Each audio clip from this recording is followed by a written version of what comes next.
তখন তিশা বলে, আপনি কি আমাকে বিয়ে করতে এসেছেন নাকি আমার ইনফরমেশন বের করতে? আর তিশা হাসতে থাকে আর তখন মাধবও হাসতে থাকে, কারণ তারা দুজন দুজনকেই পছন্দ করে ফেলেছে।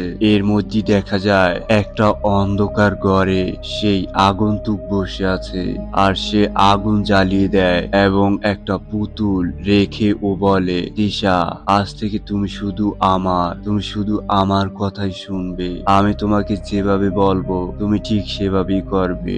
আর ও সেই পুতুলটির গলায় চুল বেঁধে দেয় এবং সেটা সেই আগুন রেখে কালো জাদু করে।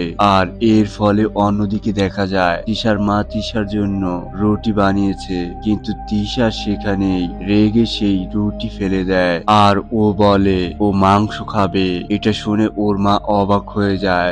আর তিশা এতটাই হিংস্র হয়ে গিয়েছিল যে ও ফ্রিজ খুলে কাঁচা মাংস